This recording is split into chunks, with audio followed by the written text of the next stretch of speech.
Le club, merci de nous retrouver. Dans un instant, le sujet passionnant, l'événement ce soir 20h30 sur LCI, l'interview par Darius Rojbin de l'ancien président russe Dmitri Medvedev. Nous y revenons dans un instant avec nos invités, mais tout de suite, voici le journal. Il vous est présenté par Magali Lunel. C'est à vous Magali. En Algérie, Emmanuel Macron refuse de parler de repentance. Le chef de l'État poursuit sa visite officielle, vous savez, 3 jours donc en Algérie. Il est actuellement à Alger. Après s'être recueilli devant le monument aux morts pour la France, il s'est arrêté pour un point presse. Sans occulter le passé colonial, Emmanuel Macron appelle à se tourner vers l'avenir. Nous sommes comme sommés en permanence de choisir. Et il faudrait dire, choisissez la fierté ou la repentance. Moi, je veux la vérité et la reconnaissance. La vérité et la reconnaissance, sinon on n'avancera jamais. Moi, je ne suis pas un enfant de la guerre d'Algérie. Ma famille non plus. Mais je sais une chose. La France ne peut pas avancer sur ce sujet. Et l'Algérie non plus. Pourquoi? Parce que nos histoires sont liées. Les prix de l'énergie poursuivent leur flambée. Les prix de gros de l'électricité, que ce soit en France ou en Allemagne, ont battu un nouveau record aujourd'hui. 1 000 € le mégawattheure pour la France. Il y a un an, ils étaient aux alentours, regardez, de 85 €. Pour faire face au manque de professeurs, il y aura un concours exceptionnel de titularisation des contractuels. C'est une annonce du ministre de l'Éducation. Pape Diane précise qu'il aura lieu au printemps prochain. Il a par ailleurs annoncé le dédoublement des classes de grande section dans les zones prioritaires à partir de l'année prochaine. La fin des vacances scolaires coïncide avec des routes très chargées, bison futé voire rouge partout aujourd'hui et demain dans le sens des retours. Des difficultés sont attendues sur tous les grands axes. Demain, si vous voulez rejoindre la région parisienne, il est conseillé d'arriver avant 14 h. Merci Magali. Voici tout de suite nos invités sur le plateau du club. Avec beaucoup de joie, nous accueillons Christian Maigrelis, qui est ancien conseiller de Mikhaïl Gorbatchev. Vous avez d'ailleurs écrit Le naufrage de l'Union soviétique, un livre qui fait référence. Merci d'être avec nous. Nous accueillons également Alla Poedi, qui est franco-ukrainienne, consultante en développement international. Merci de prendre du temps et d'être avec nous. Et puis, bien, il a fait le lien avec la séquence précédente. Jérôme Poirot, ancien adjoint du coordonnateur national du renseignement, auteur du livre non moins de référence, bien sûr, Le renseignement français en 100 dates. Merci à vous tous d'être avec nous. Nous allons maintenant commencer à évoquer ce rendez-vous ce soir 20h30 sur LCI avec cette interview exclusive accordée par l'ancien président russe Dmitri Medvedev à Darius Rojbin. Darius, bien sûr, comme chaque vendredi, prendra l'antenne à 20h et puis à 20h30 il y aura cette interview qu'il a enregistrée. Nous allons déjà revenir sur ce personnage Dmitri Medvedev, qui a été dans l'histoire peut-être comme une espèce de lien, de relais nécessaire à l'hégémonie de Vladimir Poutine. Il a été le président avant et après, entre les deux ères, Poutine finalement. Pour bien comprendre le personnage, voyez ce sujet de Suzy Muselet. C'est devenu le va-t-en-guerre de Vladimir Poutine. Dmitri Medvedev enchaîne depuis le début de l'invasion russe les déclarations fracassantes, qualifiant les adversaires de la Russie de dégénérés et comparant Volodymyr Zelensky à Hitler. L'homme politique de 56 ans était devenu président de la Russie en 2008, alors que Vladimir Poutine ne pouvait pas briguer un 3e mandat. Depuis, les deux hommes sont restés très proches et partagent la même vision d'une grande Russie. L'actuel vice-président du Conseil de sécurité à Moscou le fait régulièrement savoir sur les réseaux sociaux. Après la libération de Kiev, nous allons commencer notre prochaine campagne pour restaurer les frontières de notre pays, lesquelles, comme on le sait, n'ont pas de limite. Même hargne pour les Occidentaux, dans ses messages, il n'hésite plus à brandir la menace nucléaire. Les salopards de Kiev et leurs mécènes occidentaux semblent prêts à organiser un nouveau Tchernobyl. Que puis-je dire? N'oublions pas que l'Union européenne aussi possède des centrales nucléaires et que des accidents y sont également possibles. Longtemps considéré comme libéral, l'ex-premier ministre se pose aujourd'hui en faucon du régime et va jusqu'à réclamer le rétablissement de la peine de mort. Bon, c'est un portrait qui est clair, c'est le moins qu'on puisse dire. Christian Maigrelis, est-ce que c'est un personnage, alors vous qui étiez si proche de Mikhaïl Gorbatchev, est-ce que quand on a vu arriver Poutine, alors il y a eu Boris Yeltsin hein, bien sûr après, mais est-ce que le couple Poutine-Medvedev, pardonnez-moi l'expression, mais c'est kiff-kiff? Non, Medvedev n'a pas l'ambition ni la stature d'un Poutine. Poutine a été patron du KGB tout de même. Bon, Medvedev a toujours été dans son sillon, mais derrière. Et il y a une amitié qui s'est créée entre les deux hommes. Mm-hmm. Mais Medvedev, c'est la voix de son maître amplifiée, voilà. Ouais. Amplifiée. C'est-à-dire qu'il n'hésite pas à dire des horreurs alors que son maître se retient tout de même.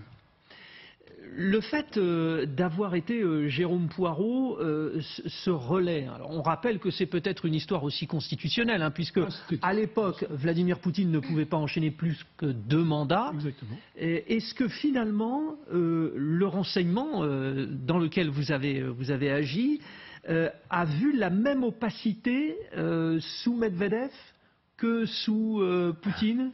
Vous voulez me pousser à dire des choses que je ne peux pas dire. Mais effectivement. Alors, votre métier vous empêche de les dire, le mien vous incite à les dire. Bien sûr, mais je peux quand même vous dire un certain nombre de choses.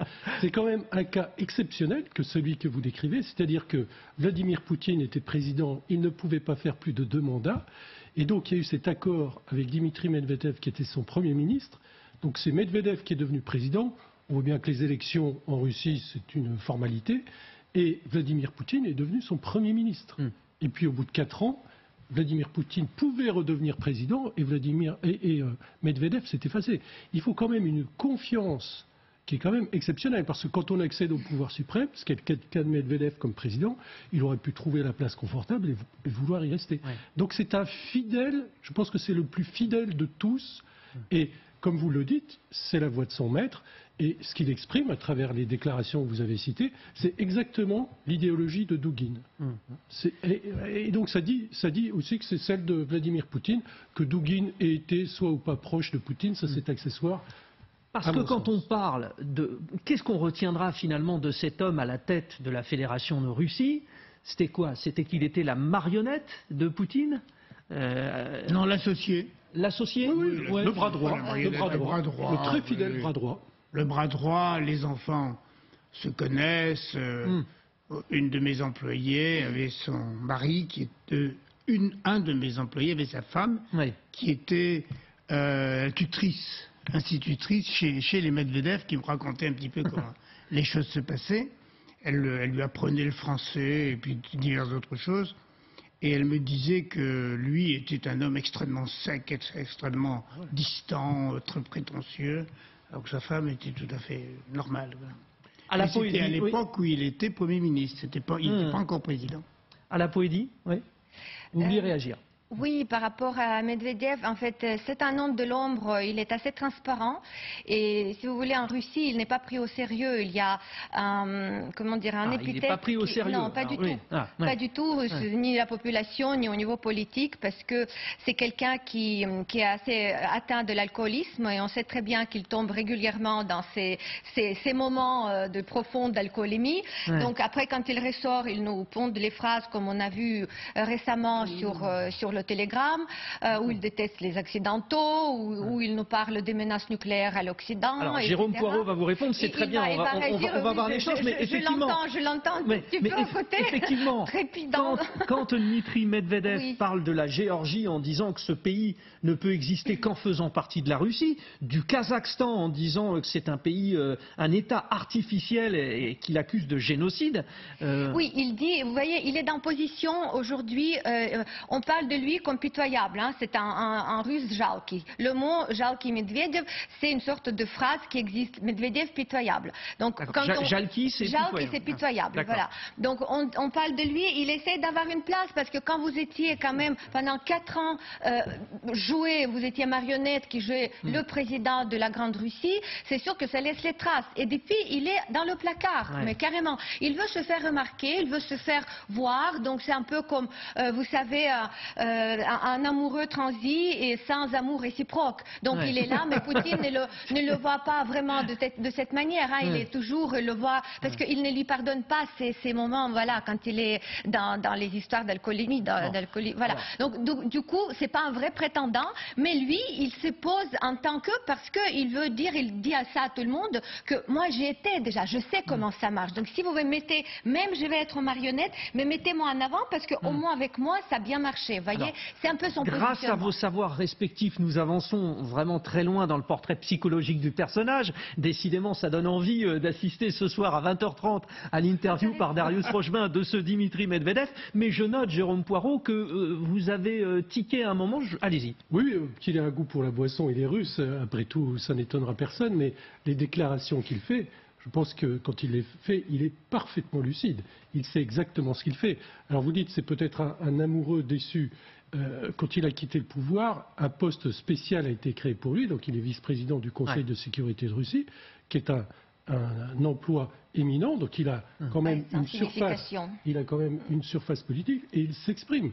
S'il gênait Poutine, il aurait été écarté. Il y a des gens qui se contentent de cette position de numéro 2, d'éternel suivant. Il y a des gens qui aiment. Hein. Oui, peut-être est-il fatigué par le pouvoir, qui est très exigeant. Oui. Il s'expose, en fait, il est beaucoup plus entendu à l'Occident qu'en Russie. C'est-à-dire, ce qu'il dit, Medvedev, c'est beaucoup plus commenté à l'Occident qu'en Russie. Les Russes, toutes les personnes que je connais en Russie, mes amis, ils n'entendent même pas du tout ces déclarations, parce qu'ils n'y font aucune attention, c'est transparent. Autre point de vue très important, alors nous allons évoquer avec Anastasia Kirilenko, qui est journaliste d'enquête indépendante russe et co-réalisatrice du documentaire Poutine le parrain. Alors merci d'être avec nous, Anastasia Kirilenko. On va évoquer la garde rapprochée, parce que là nous étions sur cet événement, l'interview de Dmitri Medvedev ce soir sur LCI à 20h30. Donc avant d'aborder la garde rapprochée, peut-être aussi votre point de vue sur la personnalité de Dmitri Medvedev. Beaucoup de choses ont été dites. L'associé, l'amoureux transi, même l'alcoolique, j'ai même entendu cela. Votre point de vue. Oui, il faut se rappeler qu'au début de son mandat, son premier mandat, Poutine aussi a été perçu comme quelqu'un de libéral. En fait, Medvedev vacillait avec Poutine. Et maintenant, il essaye de se faire pardonner. C'est vrai, c'est assez incroyable. Par exemple, les péchés, entre guillemets, de Medvedev, quand il était président, la chaîne indépendante Docht a été ouverte grâce à Medvedev. Il a même visité les locaux de cette chaîne. Ensuite, je pense qu'il ne s'est pas opposé à la tombée de Kadhafi. Et là, Poutine était furieux. En tout cas, c'est ce que maintenant les proches de Poutine et de Medvedev racontent. Ensuite, Medvedev s'occupait des innovations, la fameuse fondation de Skolkovo. Et par ailleurs, une des personnes qui était impliquée dans cette fondation d'innovation, c'était le député Ilya Ponomarev. Il n'a pas voté l'annexion de la Crimée et il est devenu ukrainien. Donc, si vous voulez, maintenant, c'est clair que Poutine n'est plus du tout libéral. Il a choisi un autre chemin. Et Medvedev, soit il a peur d'être limogé, soit même pire des choses, parce que voilà, tombé en disgrâce. Et c'est pour ça qu'il se permet des déclarations sur la guerre nucléaire. Effectivement, il n'est pas pris très au sérieux. Mais il y a une chose importante, les sociologues disent qu'entre 2008 et 2012, le taux de popularité de Medvedev était presque égal à celui de Poutine malgré tout. Et ça a fait peur à Poutine. Ça veut dire que c'est pas dû à son charisme, ce taux de popularité exorbitant, mais n'importe qui peut devenir Poutine. Ça aussi, c'est un témoignage assez frappant. Donc c'est pour ça, maintenant on exagère cette image de quelqu'un de pitoyable. C'est vrai que Medvedev fait beaucoup de gaffes. En 2016, par exemple, il est allé en Crimée, il a dit à la population locale, on n'a pas d'argent mais tenez bon. Et ça alors, c'est devenu la phrase même, comme on dit, mémorable. Et il y avait d'autres phrases comme ça. Effectivement, je vous le confirme, beaucoup sourire en plateau. Je voudrais votre avis, Christian Maigrelis. Un homme comme ça, qui fait allégeance, c'est forcément beaucoup de choses. Le jour où il dévie, il devient très dangereux, parce qu'en déviant, il apporte avec lui beaucoup de secrets. Bien sûr, bien sûr. Je pense que il est à la fois soupçonné et en même temps protégé. Forcément, quand on arrive à ce niveau-là, c'est toujours comme ça que ça se passe. On attend une erreur, on attend une gaffe, mais on la redoute aussi en même temps. Mais moi, ce qui m'intéresse particulièrement dans le personnage, c'est la manière dont il nous fait connaître la fameuse théorie eurasienne, qui est défendue maintenant, qui était défendue par ce monsieur qui a perdu sa fille, qui est toujours défendu d'ailleurs. Alexander Dugin. Oui. Et puis qui est revendiquée largement par Vladimir Poutine dans des discours récents. C'est-à-dire le fait que le destin confirmé de la Russie est d'être le leader de l'espace eurasiatique qui va de Lisbonne à l'Alaska, rien que ça. Bon, par conséquent, le fait qu'un type comme Medvedev en parle ouvertement nous permet de comprendre jusqu'où va le rêve poutinien. Mais ça peut jouer, parce que quand il s'en prend au Kazakhstan, alors tout autour il y a d'autres pays comme l'Ouzbékistan, le Turkménistan. Oui, mais attendez, l'Ouzbékistan et le Turkménistan n'ont pas de frontières communes avec la Russie. Donc ça déjà, ça aide. Entre les deux, il y a le Kazakhstan. Mais par contre, je connais bien le Kazakhstan et son président. Je peux vous dire qu'il y a une quinzaine de jours, il était dans une réunion entre toutes ces républiques et Poutine a déclaré la frontière naturelle et historique de la Russie, c'est celle de l'URSS. Et le président du Kazakhstan était à côté, il était vert. Et Poutine dit, n'est-ce pas, mon ami, n'est-ce pas, mon camarade? D'accord. Oui, très bien. Ça veut dire, faites gaffe parce qu'on va vous bouffer. Mais tout cela, c'est important parce qu'au bout d'un moment, ces pays vont réagir aussi. Ils pourront être des alliés, par exemple, de l'Ukraine. Je voulais vous parler de cette garde rapprochée, justement. Alors, on a évoqué Dmitri Medvedev, mais plus loin encore, chez les proches de Vladimir Poutine. Alors, nous vous avons proposé déjà 4 noms. Il y a, on va commencer de gauche à droite. Alors Nikolai Patrouchev, qui est secrétaire du Conseil de sécurité de Russie, c'est l'homme qui joue le plus grand rôle auprès du président russe. Comme lui, il est de la ville de Saint-Pétersbourg. Voilà, donc Patrouchev. Nous avons également Sergueï Shoïgu, alors très connu, c'est le ministre de la Défense, c'est le proche confident, évidemment. On va dire que les grandes opérations se font ensemble. Nous avons Valéry Gerasimov. Valéry Gerasimov, qui est lui chef d'état-major des forces armées. Alors c'est pas forcément un intime, mais en tout cas il est de toutes les campagnes. Et puis également Viktor Zolotov, qui est le directeur de la garde nationale de Russie. Il est devenu son partenaire d'entraînement de boxe et de judo, puis son garde du corps. Donc vous voyez qu'il y a des liens très forts. On peut dire, alors évidemment on vous a donné 4 noms, mais on peut rajouter Igor Sechin, on peut rajouter également Alexander Bortnikov. Ben les voici, Bortnikov, Narishkin et puis Prigonier. Alors notez que pour Prigonier, c'est la frange, la milice Wagner, les mercenaires. Nous avons, je vous laisse regarder. Alors ce qui est très intéressant tout à gauche, Igor Sechin, c'est qu'on va dire que c'est le premier des oligarques, ces hommes d'affaires milliardaires qui gravitent autour, et lui, le pétrolier Rosneft est peut-être le premier, le plus puissant. Voilà. Et puis Bortnikov, le directeur du service des renseignements intérieurs, le fameux FSB. Voilà. On vous en a proposé 8. Est-ce que, et je vais peut-être revenir vers vous, Anastasia Kirilenko, est-ce que ces 8-là montrent tous une allégeance évidente, ou est-ce qu'il y a eu une inégalité relationnelle, j'ai commencé à l'évoquer d'ailleurs, entre les 8 avec Vladimir Poutine? La proximité est à peu près la même, sauf peut-être Sergueï Shoïgu, le ministre de la Défense. Récemment, les enquêtes journalistiques montrent qu'il a été un peu écarté de Poutine parce qu'il ne voulait pas rapporter de mauvaises nouvelles à Poutine, que en fait, Kiev n'allait pas tomber entre les mains des Russes. Et Shoïgu même essayait de faire des fuites dans la presse pour faire penser, pour que Poutine déclare la mobilisation générale. Mais il ne le disait pas clairement à Poutine. C'est assez impressionnant et crédible cette témoignage. Les autres, la plupart viennent de Saint-Pétersbourg. Il y en a qui ont le passé criminel, comme Prigogine, qui s'occupe maintenant des Wagner. Donc il était proche de la pègre dans les années 80. Il y a son verdict pour un pillage à Saint-Pétersbourg qui est publié. Il y a un Patrouchev, c'est mon préféré entre guillemets. Il est comparable à Dugin.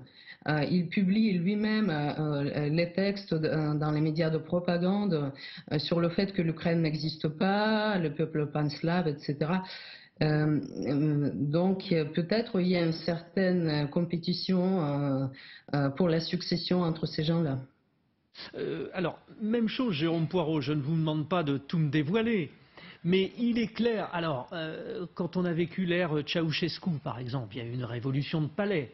J'imagine qu'il y a eu un travail de fait auprès de ses proches. Ces 8-là, par exemple, ils doivent être pistés, traqués. Ils représentent des enjeux considérables aujourd'hui. Ah oui, bah c'est le propre de toutes les dictatures. C'est-à-dire que le pouvoir est très fort, mais il est en même temps fragile. Parce qu'il ne repose pas sur des bases démocratiques. Et donc un coup de force est toujours possible. Et plus le dictateur est affaibli, et on peut dire que depuis le 24 février, Vladimir Poutine est affaibli à peu près chaque jour, plus tous les gens qui constituent le système pensent qu'à un moment donné, il serait souhaitable de le remplacer. Alors ça ne veut pas dire qu'il y a toutes sortes de complots qui sont en préparation, mais il est évident que Vladimir Poutine est convaincu que vraisemblablement dans son entourage, certains veulent lui succéder, et il n'est pas impossible que dans son entourage, certains aient de telles ambitions. Ça crée forcément un climat particulier. Oui, et d'où cette paranoïa que tout le monde évoque. Vous y croyez, vous, Christian Maigrelis, le fait que Vladimir Poutine puisse être lâché par un de ses proches? Il peut être lâché, mais c'est pas pour ça qu'il va tomber. C'est pas pour ça qu'il va tomber, parce qu'il a des ressources quand même considérables à côté de ces gens-là. Il a des organes d'État qui lui sont dévoués, en particulier de FSB. Et je pense qu'il est très très bien défendu contre une tentative de putsch. Ça ne se passera pas du tout à la Gorbatchev. Gorbatchev n'était pas... Il avait oublié ce risque-là. Poutine, il vit avec ce risque-là. Donc je ne pense pas que ces gens-là puissent jouer un grand rôle. Oui. À la Poédie, vision franco-ukrainienne? Oui, c'est une vision franco-ukrainienne sur la situation en Russie, en effet. Aujourd'hui, on sait très bien qu'il y a beaucoup de tensions parmi tous ces hommes. Entre eux, Vladimir Poutine, c'est quelqu'un qui ne lâchera jamais son pouvoir. Donc il ne faut pas rêver, quand on commence à parler successeur, etc., c'est le mot que Poutine ne connaît pas. Medvedev a joué ce rôle un tout petit peu de passage, mais il savait bien sa place, il ne pouvait pas bouger un cil, sinon il sait qu'il est éliminé. Donc aujourd'hui, pas de succession, pas d'histoire de successeur possible, mais il y a des tensions entre ces gens parce qu'on parle aujourd'hui des tours des Kremlin. Donc il y a des tours des Kremlin, ce sont des différents groupements un peu qui s'étendent un peu, qui va faire quoi, donc entre notamment Shoigu et Patrouchev de FSB et aussi ministère de la Défense. Et là évidemment... plein de choses sont possibles. Merci à vous, Anastasia Kirilenko, pour nous avoir éclairés, parce qu'on vous a livré comme ça ces 8 noms, vous avez fait la synthèse. Merci beaucoup, merci pour vos éclairages. Nous revenons dans un instant, le club, avec toute cette actualité russo-ukrainienne finalement. Nous allons nous intéresser aux demandes récentes de Vladimir Poutine, qui cherche des soldats, et d'urgence, il a besoin de beaucoup plus de personnel pour son armée. Ça veut dire quoi? Est-ce que finalement son armée est affaiblie? Nous essayons d'y répondre ensemble avec nos invités. A tout de suite.